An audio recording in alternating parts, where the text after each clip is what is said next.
Study Session 10, Local Government Administration. Introduction. While discussing devolution of power in the previous study session, I made reference of the local government as a very good example of devolution. It is in line of this development that we want to discuss local government administration in this study session. Learning outcomes. When you have studied this study session, you should be able to highlight the different models of local government, discuss the sources of local government funding, and analyze the debate on local government autonomy. Local government administration. The local government has been described as a lower level of government in a political unit. It is a political division constituted by law and charged with the responsibility of administering local affairs in a country. Features of local government. 1. The body that constitutes the levels of government is either selected or elected. 2. It has a specific territory within the country. 3. It has a population over which it legislates. 4. It has a structure which makes it institutional. 5. It is a legal entity, that is, it is backed by law. 6. It has a range of powers and functions. And 7. There is a measure of autonomy. It is a political division constituted by law and charged with the responsibility of administering local affairs in a country. Reasons for local government. Democratic imperative. Local governments encourage people at the grassroots to participate in government. They equally encourage local self-rule for democratic solution. The aspiration and needs of people at the grassroots are easily met in the local government. It equally prevents the concentration of power in a group of people or central government.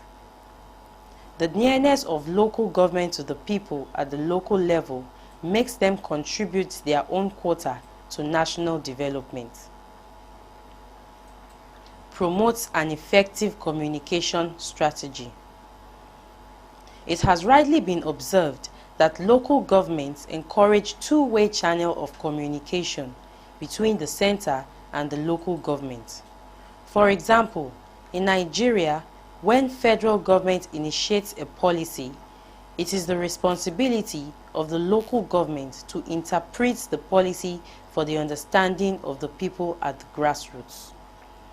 The views and demands of people are equally channeled back to the federal government through the local government. Need for people's mobilization.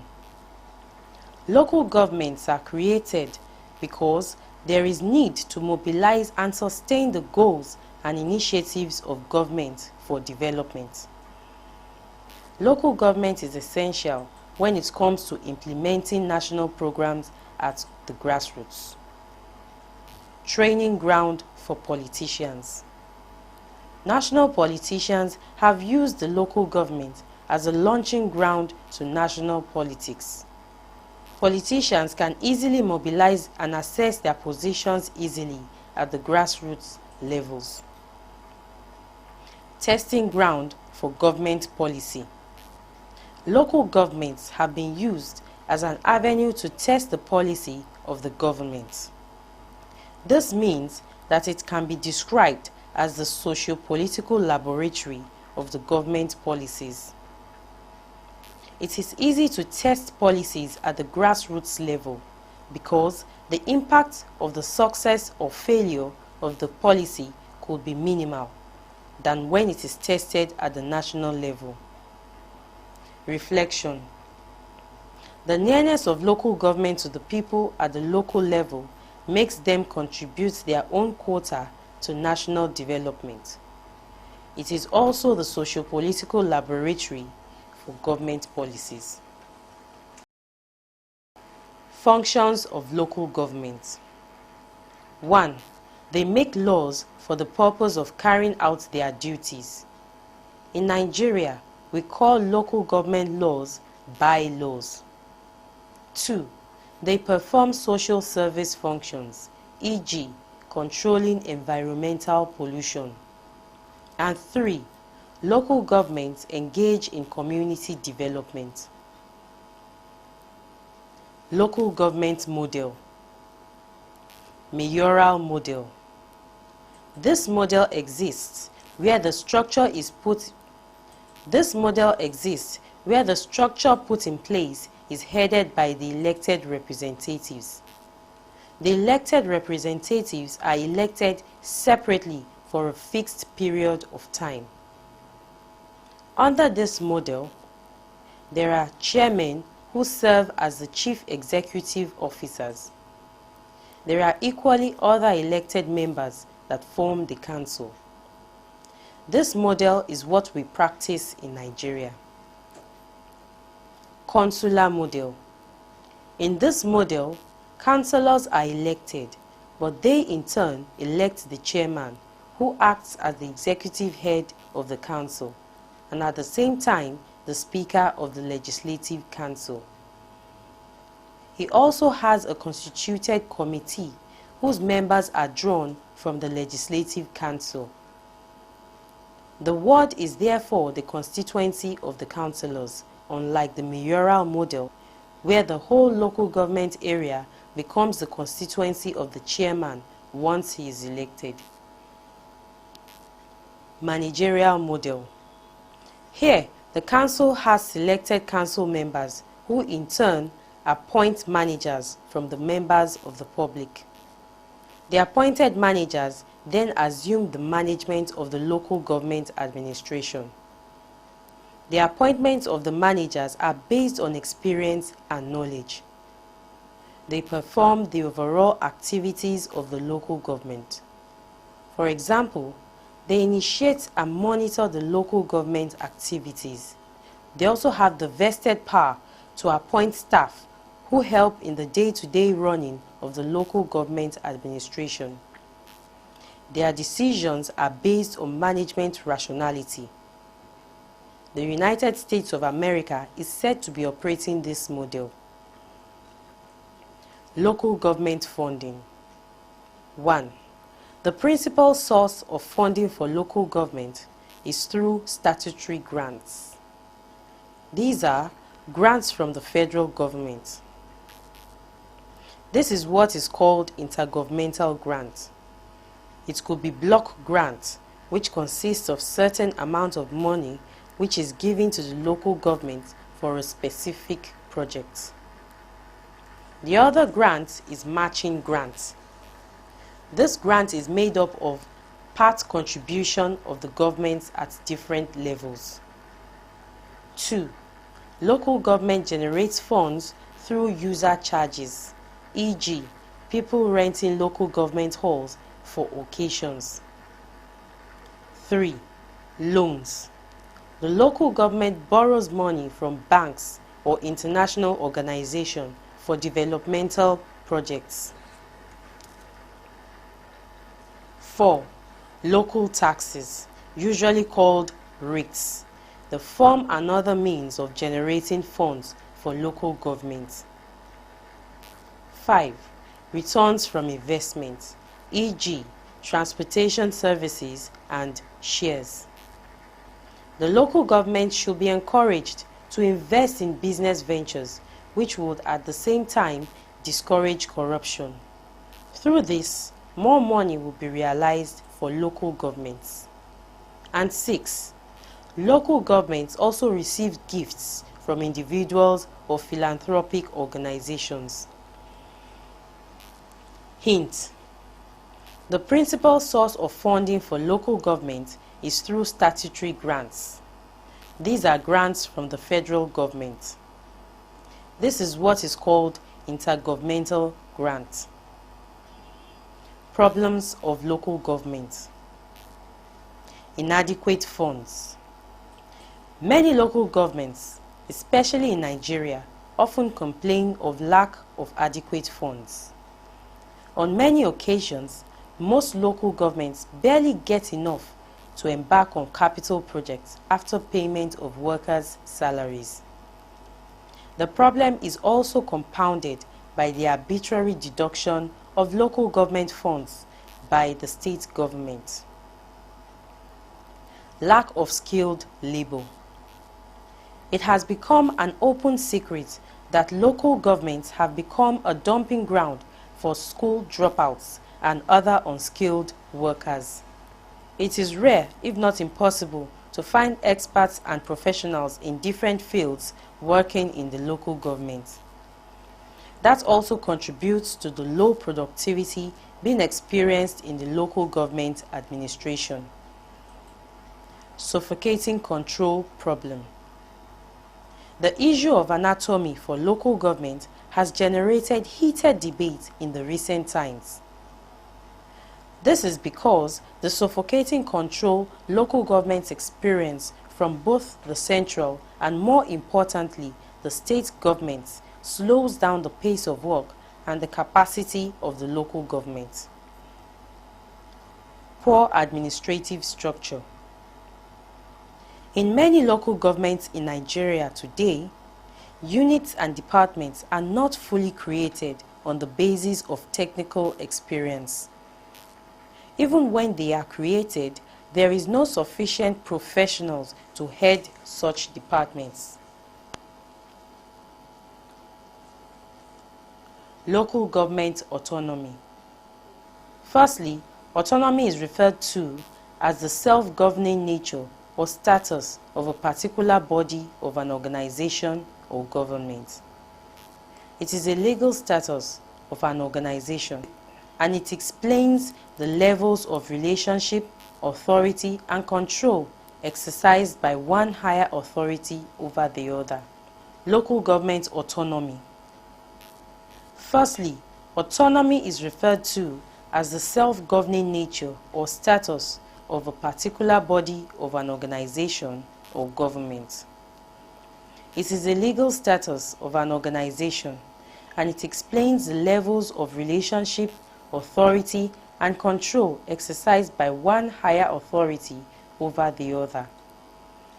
Local government autonomy, therefore, is the self-governing status and authority that is peculiar to local government administration.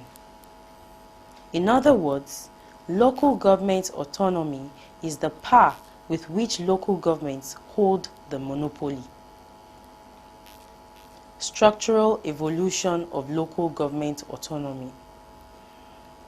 Local government, as it is known today, is different from the other forms of local administration that existed both before and during the colonial period in Nigeria. Before the advent of British colonial administration in Nigeria, there was already in existence in various parts of the country some forms of local administration. These political institutions were structurally diverse, but behind this diversity, a general basis for local government existed. It was on this basis that indirect rule system was developed as a British administrative policy. The issue of autonomy for local government has passed through some stages from inception. Under colonial rule, the colonial government regarded local governments essentially as agents of central administration and by implication undermined their capacity for autonomous action. Between 1966 and 1976, civilian and military regimes had embarked on a number of reforms of the local government structure. 1976 reform. The 1976 nationwide local government reform stands out in many respects. It formally recognized the local government as a distinct level of government with defined boundaries, clearly stated functions, and provisions for ensuring adequate human and financial resources. The reform, however, failed to address the issue of their finance, as the financial instability of local government councils somehow reduced them to mere structural decorations, as they are not able to perform adequately the various functions that they are charged with. This contributed to their failure to optimally perform actions. Problems of local government autonomy in Nigerian federal system of government. In most federal systems, the political imperatives of federalism recommend exclusive allocation of certain functions to specific levels of government, and by implication, the performance of such specific functions without reference from the legal point of view to any other level of government. In Nigeria, the federal structure that is in operation created three distinct levels of government. These are the federal, the state, and the local government. Each of these has its own share of functions and responsibilities. The federal government controls the exclusive legislative list. The state government has control over the concurrent legislative list, while the local government functions are earmarked under the residual list. The problem noticed with this arrangement is that whenever there is conflict between the federal and the state, or between the federal and local laws, the federal and state government laws prevail. This, in a sense, suggests that the constitution that created protection for the lower levels can also be used by the higher levels, that is, federal and state, through various means. This arrangement makes the autonomous status of the local government unstable. Note: the constitution that created protection for the lower levels is also used by the higher levels, that is, the federal and state, to relegate local government to federal government's exercise of control. Sensitive areas through which federal government exercises massive control over the local government include the following. Finance. The federal government provides the highest grant for local government. The general saying of "he who pays the piper dictates the tune" becomes the simple explanation here. It is easy for the federal government to dictate and control the activities of the local government because its greatest funds comes from the boss, that is, the federal government. Legal sovereignty. In Nigeria, legal sovereignty resides with the central government. It means that the existence of local government is subject to the whims and caprices of the federal government. National legislation. The law that has established the local level of government is derived from the national legislation. This gives the federal government the liberty to regulate local government activities. Even in a situation where local governments make bylaws, they are always secondary to the laws of the central government, who can abrogate the laws passed. Administrative measure. The federal government can delegate administrative functions to the local government and at the same time specify the methods of application. The local government is provided with technical staff occasionally for the administrative activities by the federal government. Policy implementation. Some decisions taken by the local government are subject to the federal government's ratification. For example, the federal government sets standards on health and education. Any policy formulated must be in consonance with the federal government's policies. Occasional central imposition of functions without the commensurate funds creates problems for local government autonomy. Hint: the law that establishes the local level of government is derived from the national legislation. This gives the federal government the liberty to regulate local government activities. Influence of the state government. In the 1999 Constitution, the power, functions, compositions, and structures of the local government have been transferred to the state government. With this development, the state government now has relative authority over local government administration in Nigeria. Some areas where the influences of the state government become more noticeable are as follows.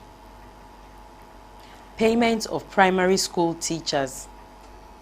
Since it has become the responsibility of the local government to pay the salaries of primary school teachers in Nigeria, the fund earmarked for the local government is often given a massive cut by the state government under the pretense of helping the local government pay the teachers.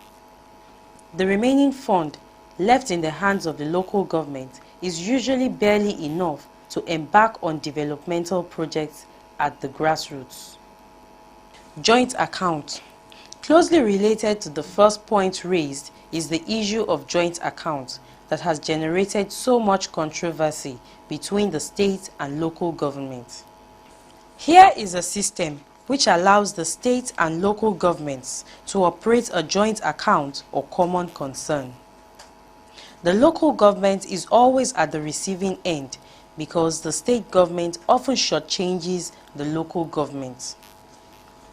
Tenure of chairman. Since the tenure of the chairmen and councillors in the local councils has not been stated in the 1999 Constitution, the state government has powers to decide the tenure of the chairmen and the local councillors. This, in a way, gives the state government some measure of control over functioning of the local government. Conduct of local government election. Another area through which the state government exercises control over the local government is the area of election into local government through the State Independent Electoral Commission. It has become common knowledge that the state government always has interest in who becomes the local government chairman at every election conducted. Creation of local government. In the 1999 Constitution, it is in the power of the state government to create more local governments, although with the National Assembly's approval. With this development, the overall status and powers of the local government can directly be influenced by the state government. Study session summary. In this study session, you learnt that local government is a political division constituted by law and charged with the responsibility of administering local affairs in the country. Despite the wide criticism that its existence has generated, it will be counterproductive to scrap it because of its closeness to the people at the grassroots. It equally encourages local participation and support for government at the center. We also noted that a reasonable measure of autonomy needs to be given to it so as to meet up with the challenges of nation building within its jurisdiction. End of study session 10. Thanks for listening.